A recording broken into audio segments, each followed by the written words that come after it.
سورت کا خلاصہ للہ ما فی السماوات و ما فی الارض، اور اللہ کے لیے ہیں جو کچھ آسمان و زمین میں ہے۔ وہ دعوی سورت اعبدوا ربکم الہکم الہ واحد اللہ لا الہ الا هو الحی القیوم للہ ما فی السماوات و ما فی الارض، اللہ کے لیے ہے جو کچھ آسمان و زمین میں ہے۔ وَإِن تُبْدُوا، اور اگر تم ظاہر کرو ما فی انفسکم، جو تمہارے دلوں میں ہے، او تخفوا، یا چھپاؤ، یحاسبکم بہ اللہ، حساب کرے گا تمہارے ساتھ اللہ۔ فَيَغْفِرُ لِمَن يَشَاءُ وَيُعَذِّبُ مَن يَشَاءُ، بس معاف فرماتے جس کو چاہے اور عذاب دیتا ہے جس کو چاہے۔ واللہ علی کل شیء قدیر، اور اللہ ہر چیز پر قادر ہے۔ آمن الرسول بما انزل الیہ من ربہ والمؤمنون، سورت کے اخیر کو شروع سے ملا دیا۔ الذین یؤمنون بالغیب، یؤمنون بما انزل الیک وما انزل من قبلک وبالآخرۃ ہم یوقنون۔ تو آخر میں بھی ایمانیات کا ذکر، ایمان لائے پیغمبر اس وحی پر جو اتاری گئی ان کو رب سے، اور مسلمان بھی۔ کل آمن باللہ وملائکتہ وکتبہ ورسلہ، وہاں پر ایمان تھا بما انزل الیک وما انزل من قبلک، اور آخرت بس۔ یہاں پر تفصیل فرمائی، اس کو کہتے مضمون بترقی، مضمون بمزید۔ ہر ایک ایمان لایا اللہ پر اور فرشتوں پر اور آسمانی کتابوں پر اور پیغمبروں پر۔ لا نفرق بین احد من رسلہ، ہم فرق نہیں کرتے کسی ایک پیغمبر میں بھی۔ فرق کے معنی چھٹے پارے میں ہیں، نؤمن ببعض ونکفر ببعض، کچھ پر ایمان لانا کچھ پر نہ لانا وہ حرام۔ وقالوا سمعنا واطعنا غفرانک، اور کہنے لگے ہم نے سنا اور مانا معاف فرمائے۔ نطلب غفرانک یا آتنا غفرانک، غفرانک لا شکرانک، اے ربنا وإلیک المصیر، اور اے پروردگار آپ کی طرف پلٹنا ہے۔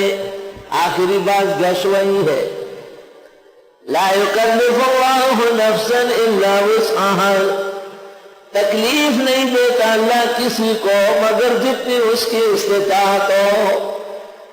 مدائنہ کی آیات سے کئی گرانی محسوس نہ ہو، گروی کے مسائل سے کچھ گرانی محسوس نہ ہو۔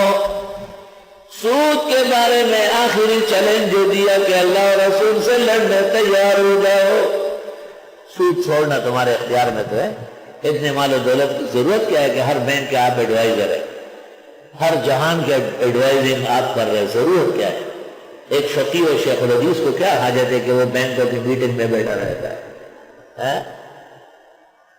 کہتے یہ زہد ہے، یہ تقویٰ ہے، اور یہ ایسا ہے ایسا ہے۔ توبہ۔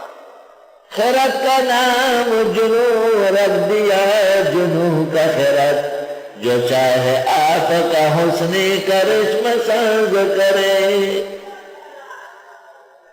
نئی تکلیف دیتے اللہ کسی انسان کو مگر اس کی وسعت کے مطابق جتنا وہ کر سکتا ہے۔ لہا کا سبت اس انسان کو جو اس نے نیکی کمائی، وعلیہا مکتسبت، اور اس پر پڑے گا جو اس نے گناہ کیے۔ ربنا لا تؤاخذنا ان نسینا، اے پروردگار نہ پکڑ اگر ہم بھول گئے۔ کبھی کبھی بھول بھی خطرناک ہوتی ہے۔ تو ایک استادی نے بچی کو باقاعدہ الماری میں بند کیا اور کاغذ دے دیے کہ اس پر معافی لکھو، وہ کاغذ لکھ کے کاغذ ڈال دیا، کاغذ بیچ میں پھنس گیا، نیچے نہیں آیا۔ استانی کو غصہ آیا کہ یہ معافی نہیں مانگتی، میں بھی نہیں کھولوں۔ اتنے میں چھٹیاں ہو گئی، 2 مہینے 10 دن سب لوگ چلے گئے، لڑکی اندر مر گئی۔ بھول تو گئی لیکن دوسرے گھر کو اجاڑ دیا تھا۔ ربنا لا تؤاخذنا ان نسینا، اے پروردگار نہ پکڑ ہمیں اگر ہم بھول گئے۔ رمضان شریف میں آدمی بھول جاتا ہے، پتہ ہی نہیں ہوتا، کھانا کھا لیتا ہے، پانی پی لیتا ہے، بھول در بھول۔ مجھے اچھی طرح یاد ہے، دوسرا جمعہ تھا اور سخت ترین گرمی کا روزہ تھا، پہلا جمعہ نہیں تھا، دوسرا۔ اور اس زمانے میں یہ دستور تھا کہ ممبر پر تقریر کے دوران قاری صاحب مجھے ٹھنڈا پانی دیتے تھے۔ تو میں نے معمول کے مطابق اس کی طرف دیکھا، ایسا وہ ایک بڑا جام معمول اندر رکھا ہوا تھا، اس میں برف توڑی اور زمزم ڈالا اور لے آیا، اور میں نے بھی تقریر کے دوران لیا، بسم اللہ پڑھ کر منہ کے قریب کیا، پھر دور کیا، پھر قریب کیا، غپا غپا خوب کیا۔ نماز کے بعد نمازی ملنے لگے اور دعا کی درخواست کرنے لگے کہ آج آپ اللہ کے خاص مہمان۔ میں اس وقت تک یاد نہیں آیا، میں نے کہا کیوں؟ کہا ممبر پر اعلیٰ رؤوس الاشاد کٹورا بھر کے نہیں دیا، مزیدار۔ اور قاری صاحب کو تو اس کے بعد بھی یاد نہیں تھا، اس کو کہتے ہیں بھول در بھول۔ اللہ اکبر۔ علماء دین کہتے ہیں کہ اگر جوان صحت مند ہو تو یاد دلا سکتے ہیں، اور اگر بوڑھا ہو بیمار ہے تو بس رہنے دے، کھانے پی لے، تو اللہ اپنا قانون اٹھا لیتا ہے۔ اللہ اکبر۔ کہتے ہیں ذہین اور ذکی آدمی کب بھولتا ہے؟ اکثر یہ بلکڑ قسم کے لوگ بھولتا رہتے ہیں، یا بہت زیادہ کسی بات میں منہمک متوجہ ہو تو اس کو بھی یاد نہیں رہتا۔ روزے میں بھول اور چوک، نسیان اور خطا واضح ہے۔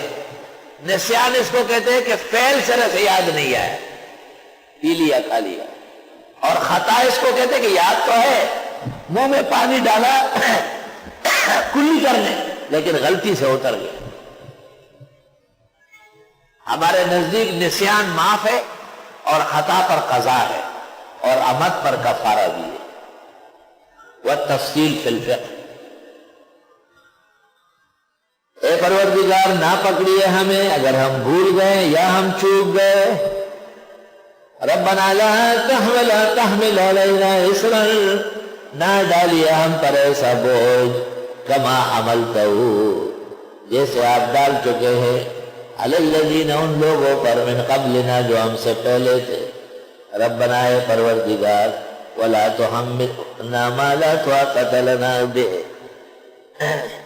نہ ڈالے ہم پر ایسا بوجھ جس کی طاقت نہ ہو ہم میں۔ واعف عنا، معاف فرما، واغفر لنا، بخشش فرما، وارحمنا، مزید عطا فرما، انت مولانا، ہمارے کارساز، فانصرنا علی القوم الکافرین، مدد فرمائیے ہماری کافر لوگوں پر۔